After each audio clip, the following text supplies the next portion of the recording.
Hello everyone, welcome to pen paper. मैं Kapil pen paper पर आपका स्वागत करता हूँ।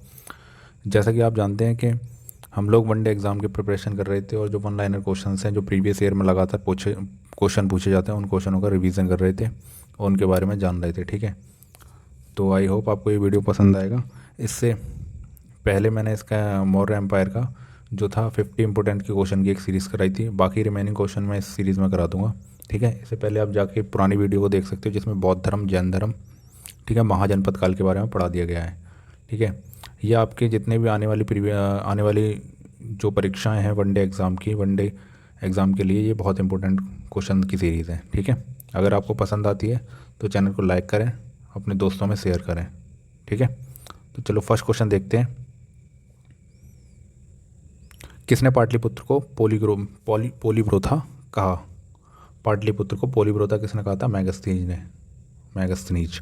नेक्स्ट क्वेश्चन है, मौर्य काल में एग्रोनोमाई किसे कहा जाता था? एग्रोनोमाई किसे कहा जाता था मौर्य काल में? तो सड़क निर्माण के अधिकारी को एग्रोनोमाई कहा जाता था। नेक्स्ट क्वेश्चन है, मौर्य काल में गुप्तचरों को क्या कहा जाता था? तो गुप्तचरों को गूढ़ पुरुष कहा जाता था, गूढ़ पुरुष। नेक्स्ट क्वेश्चन है, किस श्रीलंकाई शासक ने अपने आप को मौर्य सम्राट अशोक के आदर्शों के अनुरूप ढालने की कोशिश करी थी? तो ये श्रीलंका के शासक का नाम था तिश तिश। ठीक है, नेक्स्ट क्वेश्चन फिफ्थ वाला, कि किस जैन ग्रंथ में चंद्रगुप्त मौर्य के जैन धर्म अपनाने का उल्लेख मिलता है? तो किस जैन ग्रंथ में मिलता है?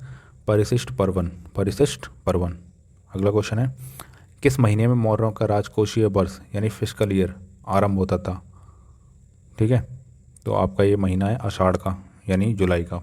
ठीक है, अगला क्वेश्चन है, निम्नलिखित में से किन दक्षिण भारतीय जातियों का उल्लेख अशोक के शिलालेख में किया गया है? तो अशोक के शिलालेख में किन जातियों का उल्लेख किया गया है? तो चोल का किया गया है, पांड्य का किया गया है, आपका सातीय पुत्र का किया गया है और केरल पुत्र का। ठीक है, तो ऑप्शन ए हो जाएगा 1, 3, 4, 5। अशोक के बारे में जानने के लिए महत्वपूर्ण स्रोत क्या है? तो अशोक के बारे में जानना है तो महत्वपूर्ण स्रोत हैं आपके शिलालेख। अगला क्वेश्चन है, अशोक के काल में कौन सी लिपि दक्षिण भारत में प्रवर्तित हुई थी?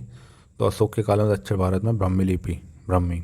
ठीक है, नेक्स्ट क्वेश्चन है, अशोक का अभिलेख भारतीय उपमहाद्वीप के बाहर भी पाया गया है, निम्नलिखित में से किस देश में यह पाया गया है?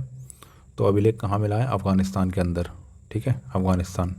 अगला क्वेश्चन है, अत्यंत पॉलिश किए गए एकाश्म अशोक स्तंभ जिस पांडुरंजित बालूकास के एकल टुकड़े से तक्षित किए गए उसे साधारणतः कहाँ की खदानों से निकाला गया है?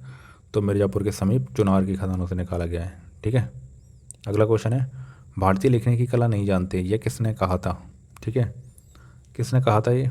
तो ये कहा था मैगस्थनीज। ठीक है, अगला क्वेश्चन है, किस मौर्य सम्राट ने एक विदेशी राजा सीरिया के एंटीयोकस वन से अंजीर, शराब और दार्शनिक को भारत भेजने का आग्रह किया था?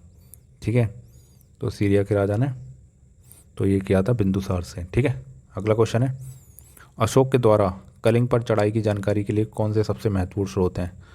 तो कलिंग की जो जानकारी मिलती है वो मिलती है हमें 13वें बृहत शिलालेख से। ठीक है, 13वें बृहत शिलालेख से मिलती है कलिंग की चढ़ाई अशोक ने की थी उस पर। ठीक है, बिंदुसार की मृत्यु के समय अशोक एक प्रांत का गवर्नर था, इस प्रांत की पहचान करें। ठीक है, तो आपको बताना है कौन सा प्रांत था, उज्जैन, तक्षशिला, सुवर्णगिरी या तोसली। तो कहाँ का गवर्नर था उस समय? तो बिंदुसार की मृत्यु के समय अशोक जो था उज्जैन का था, उज्जैन का गवर्नर। अगला क्वेश्चन है, किस शिलालेख में अशोक ने घोषणा की कि सभी मनुष्य मेरे बच्चे हैं? तो पृथक कलिंग शिलालेख में। ठीक है, आपको जानकारी होगी, नेक्स्ट वीडियो मैंने बताया था इससे पहले वाले वीडियो में प्रीवियस में कि कलिंग युद्ध के बाद उसका हृदय परिवर्तन हुआ था और उसने रक्तपात और युद्ध न करने का निर्णय लिया था। ठीक है, कौन सी घोषणा युद्ध और हिंसा के प्रति अशोक के आंतरिक दुख को स्पष्ट करती है?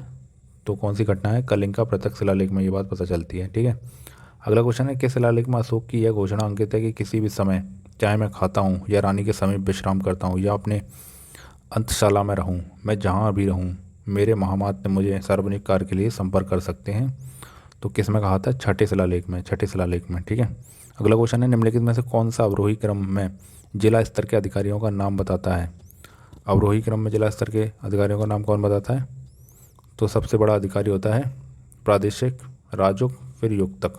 ठीक है, अगला क्वेश्चन है, बिष्टी क्या है? बेगारी को कहते हैं बिष्टी। ठीक है, मौर्य नरेश के बारे में निम्नलिखित में से कौन सा कथन सही है?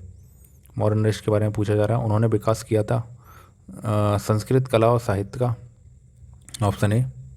दूसरा, सोने के सिक्के चलवाए थे, ये तो गलत है। प्रांतीय विभाजन किया था, ये भी सही है। हिंदू कुस्तक साम्राज्य था, ये भी सही है, यानी 1 3 4 हो जाएगा। अगला क्वेश्चन देखते हैं। कथन दे रखा है, इसका कारण बताना है। अशोक ने कलिंग को मौर्य साम्राज्य में जोड़ लिया था, बिल्कुल सही बात है।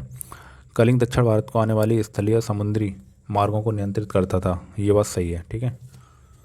तो अगला क्वेश्चन है, नेक्स्ट क्वेश्चन देखते हैं। अशोक के जो शिलालेख संगम राज्य के बारे में हमें बताते हैं। तो अशोक का कौन सा है वो शिलालेख जो संगम राज्य के बारे में बताता है? वो दूसरा और 13वां, ठीक है। अगला क्वेश्चन है, अशोक राज्य देशों के अनुसार धार्मिक निष्ठा की अपेक्षा जनता के मध्य सामाजिक समृद्धता अधिक महत्वपूर्ण थी। अगला इसका निष्कर्ष है, उसने धर्म के संवर्धन के स्थान पर समता के विचारों पर प्रसार किया था, बिल्कुल सही बात है, यानी 1 और 2 होना सही है। आर की सही व्याख्या कर रहा है ये। अगला क्वेश्चन है, निम्नलिखित में से किस राजादेश में अशोक के व्यक्तिगत नाम अशोक का उल्लेख मिलता है? ठीक है, कौन सा वो राजादेश था जिसमें मिलता है? तो यह है मास्की का राजादेश, ठीक है। निम्नलिखित वक्तव्यों में से कौन सा एक वक्तव्य अशोक के प्रस्तर स्तंभ के बारे में गलत है? ठीक है, कौन सा गलत है? तो ये स्थापत्य संरचना के भाग हैं ये, ठीक है। सही आंसर है इसके, इन पर बढ़िया पॉलिश है, ये अखंड है और स्तंभों का शिफ्ट सुंडकार है, ठीक है। अगला क्वेश्चन है, श्रीनगर की स्थापना किस मौर्य शासक ने की थी? तो श्रीनगर की स्थापना करी थी आपकी अशोक ने, ठीक है। सूची 1 और 2 दे रखी है, आपको सम्मिलित करना है। सूची में दे रखा उत्तर पद, दक्षिण पद, अवंती राष्ट्र और प्राची, ठीक है। उत्तर में आपको पता है तक्षशिला था, ठीक है। दक्षिण में आपका क्या था? सुवर्णगिरी, ठीक है। और आपका अवंती राष्ट्र कहाँ था? उज्जैनी को कहते थे। और आपका प्राची पूर्वी राज्य क्या था? पाटलिपुत्र। 1 2 3 4। अगला क्वेश्चन देखते हैं, किस ग्रंथ में सूत्रों के लिए आर शब्द का प्रयोग हुआ है? तो सूत्रों के लिए जो आर शब्द का प्रयोग किया है वो अर्थशास्त्र में। अर्थशास्त्र किसने लिखा था? विष्णुगुप्त ने, चाणक्य ने, ठीक है, कौटिल्य ने। तीनों एक ही नाम है, ठीक है। अशोक ने अपने राज अभिषेक के 4थे वर्ष में निग्रोध से प्रभावित होकर किससे बौद्ध धर्म की दीक्षा ली थी? तो वो निग्रोध से प्रभावित हुए थे और जो दीक्षा ली थी वो उपगुप्त से ली थी, ठीक है, उपगुप्त।